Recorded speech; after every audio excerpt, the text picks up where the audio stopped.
माननीय शिक्षा मंत्री जी ने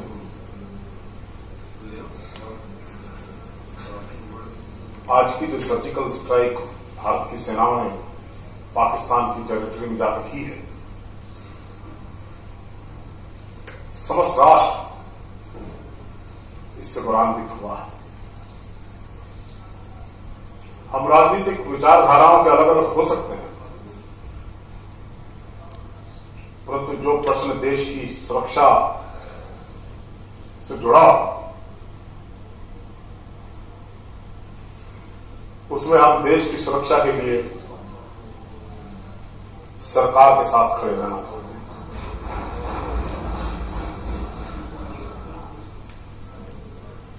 माननीय अध्यक्ष महोदय, देश की राजनीतिक संस्कृति का मैं भी गवाह रहा हूं। भाई रामविलास जी भी रहे। जब 1971 में वॉर पार्लियामेंट चल रही थी और पाकिस्तान के साथ आक्रमण हो रहा था,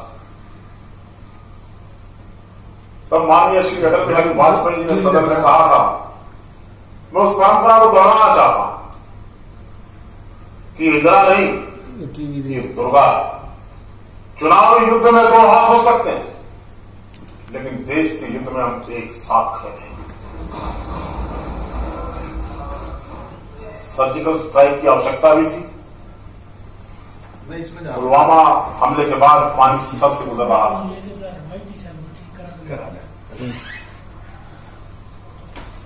पैसा लगेगा मैं देश की सेनाओं को जो प्रस्ताव माननीय शिक्षा मंत्री ने रखा है सदन के माध्यम से, उनके साथ लब्बे कहते हुए देश की सेनाओं को बधाई देना चाहता हूं। और ये कदम जिस मजबूती से उठाया गया, समय आने पर ये कदम फिर उठाया गया, बार बार उठाया गया, जब तक देश के सीमाएं शांत न हो जाए, देश के अंदर आतंकवाद समाप्त न हो जाए, हमें पाकिस्तान को सबक सिखाना होगा। इस सर्जिकल स्ट्राइक की चर्चा इस सदन में हो रही है। एक समय था जब पाकिस्तान बाज नहीं आया और श्रीमती इंदिरा गांधी तत्कालीन प्रधानमंत्री ने जब पाकिस्तान ने देश की सीमाओं पर आक्रमण किया, बांग्लादेश की परिस्थिति को देखा, तो देश की सेनाओं ने जाकर पाकिस्तान के दो टुकड़े कर दिए थे। एक बांग्लादेश बन गया, एक पाकिस्तान बन गया। ये देश के इतिहास का हिस्सा है। आज वही परिस्थिति है। हमें बड़ी मजबूती से, हमारी पार्टी का भी स्टैंड है कि हमारी विचारधारा अलग रही होगी, लेकिन हम देश के प्रधानमंत्री के साथ, देश की सेनाओं के साथ खड़े हैं।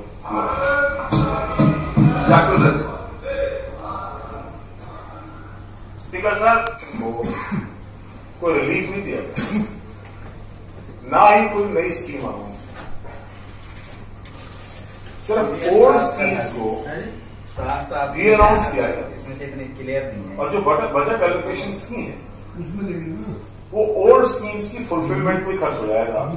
नई किसी योजना पर इस बजट में कोई खर्चा हो पाएगा मैं नहीं समझता। स्टेट एक बार फिर, स्टेट के कंधों पर, स्टेट की जनता के कंधों पर कर्ज का बोझ बढ़ा दिया गया है और कर्ज अपनी सीमाएं लांघ गया है। और जो सेक्टर्स, कोर सेक्टर्स है, जैसे पावर है, इरिगेशन है, एग्रीकल्चर है, हेल्थ है, पब्लिक हेल्थ है, इन सेक्शंस पर, इन डिपार्टमेंट्स में जहां खर्चे में कटौती की है, बजट एलोकेशन इनका कम हुआ, तो मैं नहीं समझता कि सरकार कैसे आगे कदम बढ़ा रही है जब इन कोर सेक्टर्स के अंदर ये परिस्थिति है। डेफिसिट भी बढ़ा है। मैं जानना चाहता हूं, ठीक है सरकार की एक बजट नीति रहती है और विपक्ष का भी उस पर आकलन अपने तरीके से हुआ करता है, लेकिन जिन पॉसिबिलिटीज को एक विजन के साथ सरकार एक्सप्लोर कर सकती थी, उधर आगे नहीं बढ़ी। बहुत चर्चा होती है कि आपने ये किया,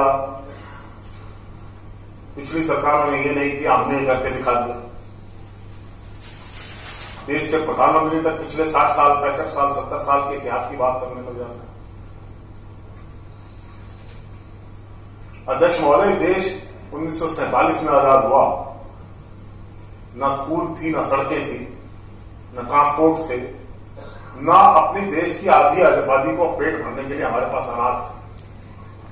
हमने तरक्की की, सरकारें आई चली गई, ज्यादा हम रहे, हमारी पार्टी नहीं।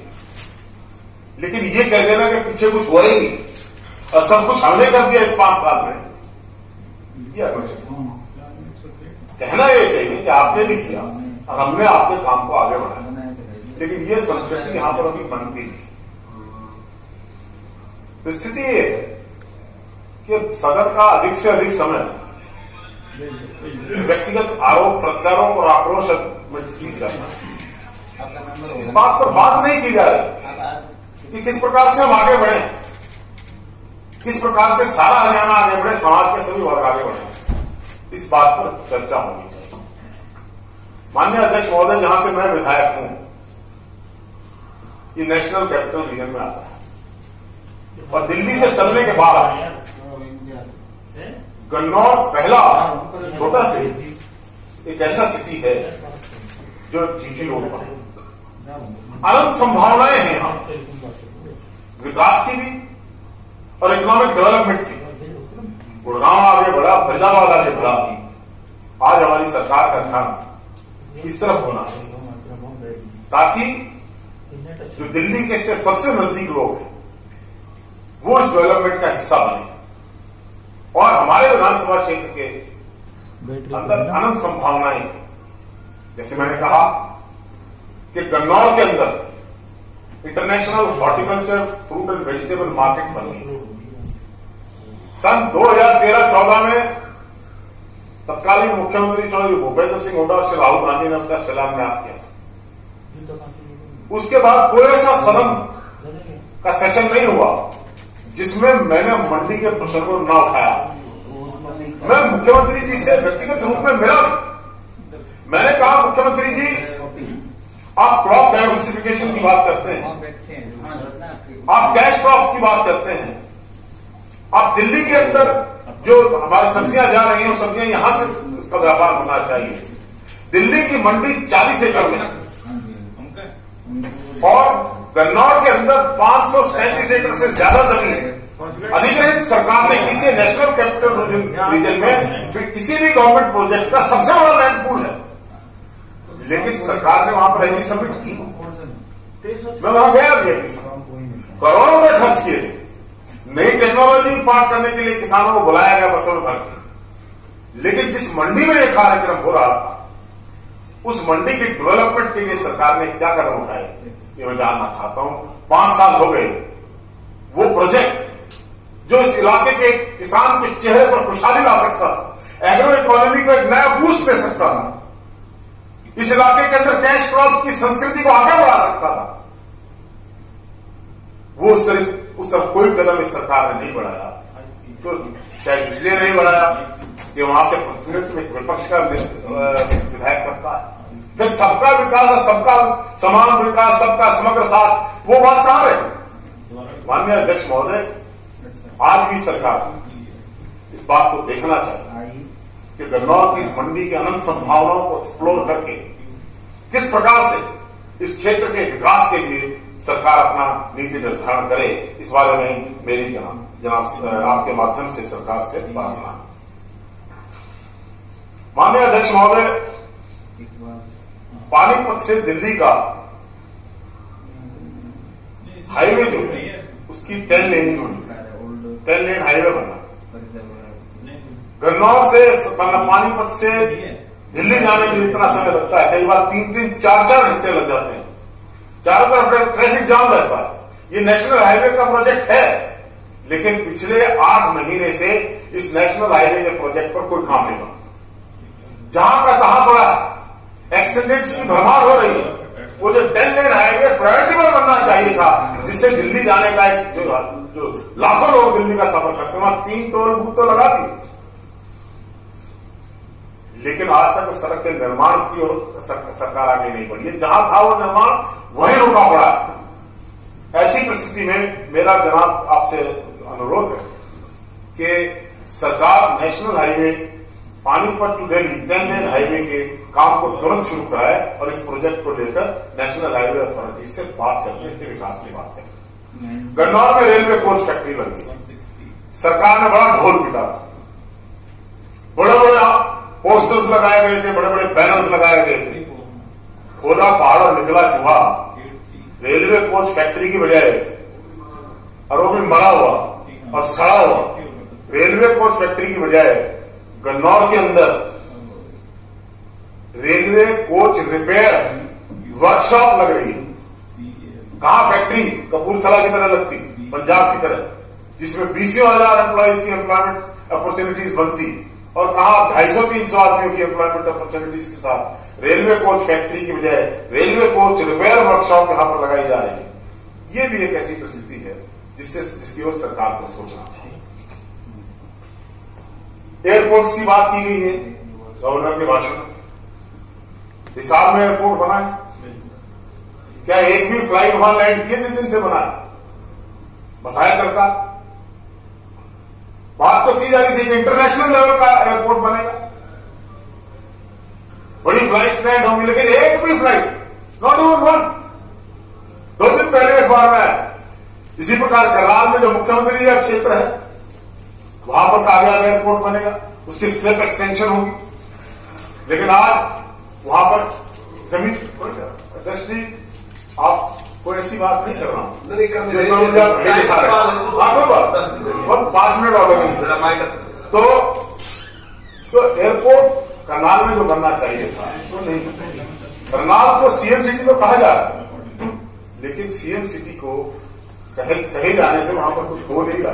एक तो सड़कें बनी हैं, लेकिन जिस प्रकार का विकास वहां के लोग सोच रहे थे कि चीफ मिनिस्टर के बनने से बनेगा, वो बात आगे नहीं है। एक बड़ा अपराध सोनीपत में हो रहा है। सोनीपत का सारा म्यूनिसिपल वेस्ट और डेब्री सोनीपत से उठवा के माननीय लोकल सर्विस मिनिस्टर अपना सारा गंद गन्नौर की सीमा में डाल रहे हैं। और देखिए, ये एनवायरनमेंट पर भी बहुत, गांवों के अंदर, आसपास के 10-15 गांव के अंदर, उसके बारे में बड़ी भारी लोगों के मन में इसका दुख है कि सोनीपत का वेस्ट उठा के चलो कहीं ना कहीं तो डालना, लेकिन एक पॉलिसी के साथ डालना चाहिए। ये नहीं कि वहां पर गंद के पॉलिथीन के भंडार लगा दी जाए। उस बाईपास से जब गुजरते हैं तो वहां पर बदबू का ऐसा आलम रहता है कि गुजरना मुश्किल हो जाता है। आसपास के गांव के अंदर हवाएं चलती हैं तो वो सोनीपत की सारी बदबू वहां पर फेंकते हैं। हम इसके बारे में प्रोटेस्ट भी किए हैं। और ये जो जिस प्रकार से म्यूनिसिपल वेस्ट का को डालने का काम गन्नौर हल्के के अंदर माननीय लोकल सेल्फ मिनिस्टर कर रहे हैं, मैं समझता हूं ये बिल्कुल गलत है और इसको तुरंत प्रभाव से रोक देना चाहिए, क्योंकि एनवायरनमेंट में भी इसका गलत असर होता है। माननीय अध्यक्ष महोदय, एक पीएचसी आंवला गांव में मेरा था, के करीब गया, उसमें बनी लेकिन उस पीएचसी की बिल्डिंग नहीं बनी। पिछले जब हमारे सरकार का आखिरी वर्ष था तब वो पीएचसी मंजूर हुई। उसमें कई बार मंत्री जी से मैंने जवाब मांगा है विधानसभा में, और ये कहा 3 करोड़ इतने लाख सैंक्शन कर दिए गए हैं, एक पैसा नहीं लगा डिस्पेंसरी के अंदर। वो आज पीएचसी चल रही है। आज 5 साल हो गए वहां की गांव के ने जमीन का रेजोल्यूशन करके पीएचसी के लिए जमीन दी हुई है, लेकिन उस पीएचसी के निर्माण के लिए सरकार ने कोई कदम नहीं उठाया। देखिए, लॉ एंड ऑर्डर के ऊपर क्योंकि नेशनल कैपिटल रीजन बनता है, हमारे यहां अपराध बहुत बढ़ रहा है। सरकार तो कहती बहुत थाने खोल दिए, पिंक थाने खोल दिए, नई नई गाड़ियां खरीद ली गई हैं, संचार व्यवस्था ठीक हो गई है, लेकिन ये अपराध क्यों बढ़ रहा है? एक शायर ने कहा, यह अंधेर है या अंधेरा है, ये अंधेर है या अंधेरा है, चिराग जल रहे हैं और रोशनी नहीं होती। सब कुछ खरीदा जा रहा है, सब कुछ लिया जा रहा है, लेकिन जमीनी धरातल पर अगर उस प्रगति को नापा जाए तो कुछ नहीं दिखाई दे रहा है। माननीय अध्यक्ष महोदय, इस दिशाहीन बजट में, इस मायोपिक विजन का जो बजट बनाया गया है, इसके बारे में मैं असहमति प्रकट करता हूं। और मेरी आपसे निवेदन है कि दो सड़क, सिर्फ 2 जो मेरे क्षेत्र के लोगों की मांग है वो मैं उठाना चाहता हूं। एक सड़क तो खूबड़ू से एमपी माजरा को जाती है, जो एग्रीकल्चर मार्केटिंग बोर्ड ने जहां जब तक जितनी हमारे समय बनी थी उसके बाद वैसी की वैसी छोड़ दी गई है, उस पर कुछ नहीं किया है। इसी प्रकार से शेखपुरा से अकबानपुर, बाकी तो सड़कें हमने कोई छोड़ी नहीं है क्यों ना अपनी, लेकिन शेखपुरा से अकबानपुर तक की सड़क का के निर्माण की बात मैं सदन के माध्यम से आदरणीय मंत्री से करना चाहता हूँ। इन शब्दों के साथ आप लोग समझ गया।